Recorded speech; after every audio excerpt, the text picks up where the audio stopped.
Hey everyone, welcome to Around the GNAC. I'm Doug Chin.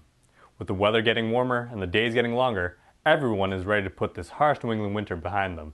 But before we do, let's take a look back at the best moments from the winter season in the Great Northeast Athletic Conference. The Albertus Magnus men's basketball team had themselves quite a year this season. They were ranked as high as 13 in the D3Hoops.com Top 25, and they made the school's first NCAA Sweet 16 appearance in any sport.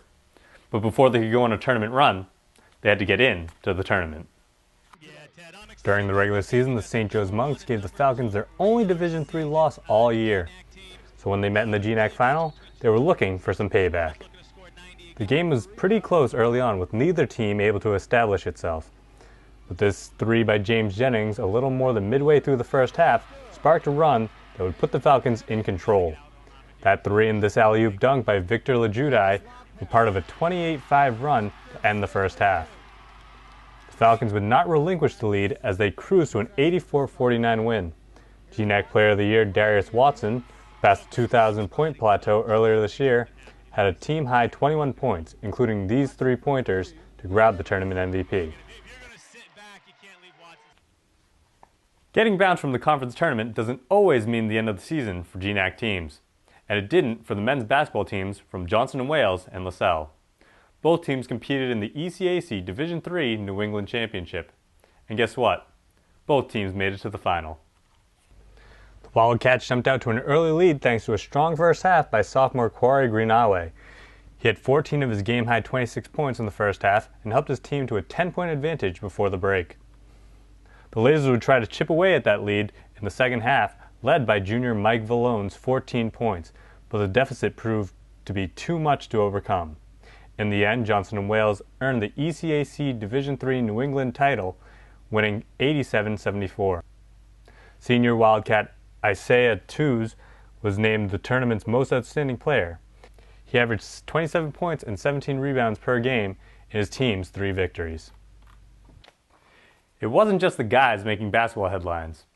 This year, 2 women's basketball teams saw new names climb to the top of their all-time scoring leaderboards.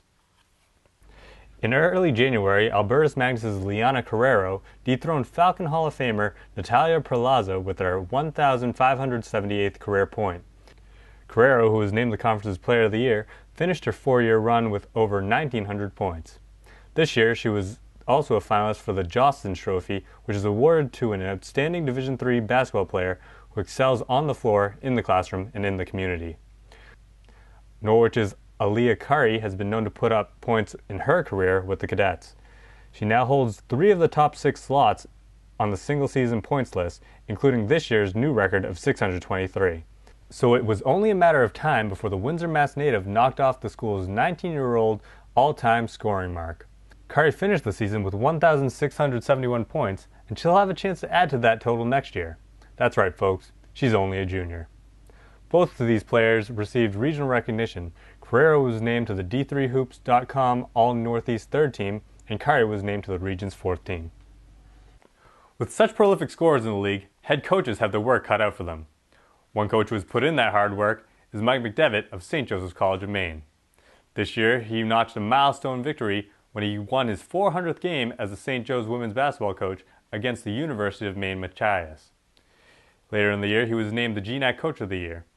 He justified this selection with a trip to the conference title game. The Monks' opponents in the final game had a nice backstory themselves. The Norwich Cadets became the first number 8 seed to make it to the conference championship in GNAC history. It was St. Joe's that established itself early on, going on a 10-0 run about 5 minutes into the contest. It was capped off by this Teresa Hendricks' steal and fast break basket, giving the hosts a 15-5 lead. They held the lead and went in at halftime up 11. Early in the second half, the Cadets took some of the momentum. This nice spin move and bucket by Aliyah Curry, 2 of her team-high 14 points, was part of an 8-4 run to get the visitors within 7. That was as close as they would get, however, as St. Joe's held a double-digit lead for much of the remainder. Senior Abby Young, who earlier in the year scored her 1,000th career point, was named tournament MVP. It was the first GNAC Women's Basketball Championship and first trip to the NCAA tournament for the Monks. The Rivier men's volleyball team has been a staple in the AVCA Top 15 all year long. In Week 3, they reached the top spot in the national rankings for the first time in the program's 20-year history. They were able to do so thanks to big wins against Springfield and Baruch, who at the time were ranked number 1 and number 5 respectively. They were led by senior Aaron Almaro, whose play that week earned him the Sports Imports AVCA Division III National Player of the Week. Now that we've recapped what happened this winter, let's start taking a look towards the spring. Every season, the conference releases a preseason coaches poll for every sport. Let's see who the coaches felt would be leading the way this year. Coming off their 4th consecutive title, the St. Joe's Monks were picked as the preseason favorites on the baseball diamond, receiving 6 out of a possible 8 first-place votes. They returned 5 players who received all GNAC honors last year. Suffolk, who battled St. Joe's on Championship Sunday last year, taking it all the way to extra innings of the deciding game, took the other 2 first-place votes. One player they'll look to put them over the edge is senior infielder Jake Santolo, who was named a D3Baseball.com preseason All-American. The Monks were also picked to continue their championship streak on the softball diamond. They collected 8 of a possible 11 first-place votes. They too returned 5 All-GNAC selections. Johnson & Wales and the University of St. Joseph also received first-place votes.